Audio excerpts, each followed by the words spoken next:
All right, ladies and gentlemen, welcome back to the channel. Today, we are going to continue our series of You Asked and I Am Going to Answer. And today we have one of my finest subjects to opine on, where there are zero consequences for what I say. Consequences? Consequences. There are zero consequences. For me, lots of consequences if you actually listen to me.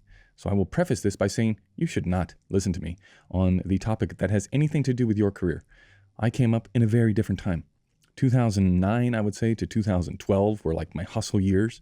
And then breaking in, I have a very unique situation and a very unique story, and how I was able to achieve any amount of success was due to those specific circumstances. I have no idea what I am talking about when it comes to your situation or coming up as a cinematographer now. Why? Because I am not in that situation. I get all my jobs in a very specific way. In a way where you have to know the individuals inside of the network. And as soon as those people in the network trust you to do the thing, you haven't screwed it up, you're the last name on top of the pile that says, I have a job to do, I have to contact 50 crew members to get the job done, who can I go to that is going to make this relatively pain-free? Ta-da, that's your boy, okay? So that's career side of things. Just be very, very cautious with who you listen to about career stuff, because if they are successful, they became successful in a different time than you will have to become successful. So let's go to the question. Okay, this one comes from Jarla McKernan. McKernan, I think. Okay.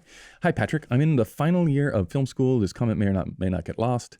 You really helped me as a young person who wants to be a cinematographer. I'm 21. I try to shoot as much as I can. What genuine advice do you have on getting out there more? I know plenty of very able cinematographers who can make great looking images, but they just don't get the work or the eyes on their work. I don't want to fall into that line. My question is, what would be the steps necessary to really give myself the best chance to start landing bigger jobs eventually? Can you talk about how long it takes to really see the results? Yeah, I mean, I can tell you my own situation, and I can't tell you anything beyond that. All I could do is speculate on as to what I would do now, except that now I probably would not rise as fast as I rose 10 years ago. Right? The situation is completely different. The amount of information we have is completely different. The access to knowledge we have is completely different. I will say that when I started out, the main barrier to entry was knowledge and results. And results being that, did you have a couple of projects that could show what you actually did? And that used to be like a very difficult barrier to overcome. It was like, okay, well, you had to get film, and then you had to get the thing developed, and then you had to get the thing cut, and then you could like show somebody an entire piece, and then they had to sit around and watch your 3-minute long music video. Like, that used to be the hard thing to do. Then digital came along, the 5D comes out, everything changes where you can have a reel of sunset shots like this, and then you can convince somebody to let you shoot their thing. That thing turns out halfway decent, that gets you another job, and eventually the ball just starts rolling down the hill, and it picks up momentum and picks up mass, and ta-da, you have yourself a little career. Okay, now that is certainly not the case. So you should not listen to me when it comes to advice. All I can do is tell you that what you have observed about good cinematographers not getting work, that's the norm. Like, that's the barrier to creating good images is so low now, which means everything is so good. If you look across all of the various narrative projects that are on streaming or movies or television, like what is the common trend that you have seen over the last 10 years? Everything is starting to get pretty good, right? It used to be really hard to make something look like a movie. And that was the job of the cinematographer for commercials, was to make it look like a movie, because movie equals expensive, expensive equals hard to acquire, and somehow that's associated with the brand or the commercial that you're shooting or the music video and the artist that you're shooting. Those things got linked together, and that was valuable. Nowadays, it's often the reverse, especially in the commercial world, where that's becoming less and less valuable. Because if it looks super slick, someone will just scroll by it because they have this thing in the back of their mind that they know they're being sold to, like it stands out from everything else. That skill is no longer as important as it used to be, at least in the commercial world. In the narrative world, it's very much the same, okay? You want to try and make things look, have that slick to them, or have a certain style. So for work, all I can do is tell you what I did. I grinded, shot anything that I could, as much as I could, and it took obsessive notes, trying to build up my taste, and then tried to plan and execute on my judgment on set as fast as I possibly could. So I wanted to work with more and more people on set. I wanted to get away from the camera as much as I could. I wanted to interact with directors as much as I could, and ever expand my network or my circle of people that could possibly get me jobs. And the way that I did that is I got really lucky. I shot a project. That project got an award. The awards night, there was lots and lots of production companies and producers there from my area. Ta-da! The next year, I went from working with none of those people to working with all of those people. And it lasted for, well, up until now. Basically, all of those people, I still get jobs from those people because I've built up trust. Because what are you, especially in the commercial world, and that's all I can speak to. In the commercial world, you are insurance to the production and to the director that if all else fails, like it's going to look good.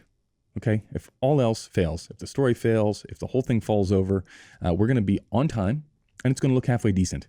That's what you're there to. You're there to sort of command the ship and guide everyone and not really be touching anything, but say, as all of these items come together, as all of these different services come together, the lighting, the grip, the camera, all of those things, this is the output that it's going to be. Right? And I can predict that out into the future based on the budget that you give me, based on the locations that you give me, the production design. I can say, this is probably what it's going to end up looking like. Now, that is a valuable skill because then the director and the production company, they can take that information and they can pass it on to their clients, to the agency, to the client of the agency, who's ultimately the client for the commercial. That's a valuable thing. So for career advice, all I can say is that's what worked for me. I have no idea what will work for you. Don't listen to other people because they're just making it up too. It's like nobody has the crystal ball. In my mind, it's still a relationship business. All of the work that I get, I have a website, but I haven't updated it since 2019. I used to use Instagram, don't use Instagram at all anymore. I made certain career choices, which meant that I didn't want to do the travel. Like as I got bigger and bigger jobs, it became apparent to me that I had to travel more and more and more. Maybe you want to travel. Maybe you think that would be a fun thing to do. Maybe that's right for you. It certainly wasn't for me. So then you wouldn't make the same career choices that I made. You wouldn't explicitly slow down or stop doing those or stop accepting those jobs because maybe that's your thing. I have no idea. The point is, neither does anyone else. What we've learned from the 500 episodes of the podcast is that every single time we've had a cinematographer on, which is lots and lots of really successful cinematographers, they have all had different paths. Nobody has had the exact same path. People have grinded for years and years and years and years and years and slowly built up a network over time. Some people have had one killer project that they shot, a music video over the weekend. It goes viral and all of a sudden they are the cinematographer du jour that everyone wants to work with and that is flying all over the place and just goes from strength to strength to strength. The only way that you can ensure success in a business where the work doesn't generate, it doesn't begin at you, right? This is the worst part in my mind. The worst part about the commercial filmmaking space is you can't decide when you want to work. And it's not like you're a painter who just decides, okay, I'm going to wake up this morning and I'm going to do a little bit of painting. No, the job has to come from someone else. So you have to physically network with individuals to build up that web of trust that those jobs will come in. All you can do is be ready for those jobs to come in. And I think that's where the goal of this channel and the goal of the podcast has always been to how can we increase your efficiency in learning to properly judge what is and what is not going to lead to your ultimate end goal in terms of images. The better you can get at improving judgment, your answers to the yes or no questions that make up cinematography, every single question needs an answer along the way, and all of those answers lead you down a very specific path of the decision tree, right? And you cannot come back from certain decisions. So the more that you can recognize that, then recognize patterns in the decision making, those patterns lead to style, which is ultimately a reflection of your taste, and that taste is developed through taking in as many images as you can, looking at good stuff, looking at bad stuff, deciding what you do and don't like, and objectively looking at it and going, what decisions would I make if I were in this position? What would I not make if I was in this situation? What are the things that are most important to me? And that is what you can work on when you're not on set. So I would say just be ready as much as you can so that when you do get an opportunity to make something that's halfway decent or turn something that would have been pretty bad into halfway decent, that you are ready for that opportunity, right? That's all that you can do is set yourself up so that you are prime to take advantage of an opportunity that might come up. Because if you stick around in the game long enough, like it doesn't matter how much you grind away on your own or on your little projects, like eventually something will kick off. Doesn't matter. It might take a long time depending on the market that you're in, but eventually it will happen. And are you ready to take advantage of that? And are you ready to build on that? And do you have all of the little ducks in a row so that if you do get a break, you're able to leverage that for more and more work? So I would say, I have no idea. I'm a space cadet when it comes to career. Don't follow anything I have to say unless you want my exact career, right? Unless you want to be a mid-level cinematographer who is talking on YouTube, you probably don't want to do the exact same things that I did.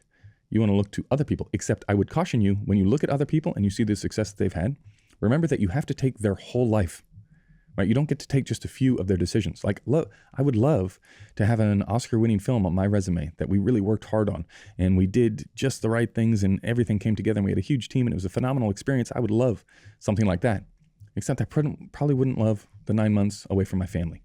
I probably wouldn't love the 20-hour work days, 6 days a week for that time. I probably wouldn't love being away from my other activities. It's like, that's what you have to give up to be on that side of the spectrum. That's a very real thing. Like, it comes with a lot of hard work. So if that's you, good, go for gold, recognize it, try and learn from those people and try and develop your own path. But if you're looking for career advice from me, I would shy away. Now, what can you take from me? Maybe the technical side of things. It's like, how do you make something nice? What decisions lead to the best outcome per unit of input in energy terms? Like, do we want to spend time negging everything? Do we want to spend time lighting everything? Do we want to spend all of our time on frame size or lens choice, or like those little decisions that all add up to big results on the output? That you can probably get from me, because that is easy to be seen and to break down. And as you build up that Rolodex over time of all of those choices, what their end goal looks like or what their end point looks like, that I think makes you more valuable to be able to see into the future, which is ultimately what productions are paying for. Okay, that's going to do it for this one. Many thanks. We'll see you in the next one. Goodbye.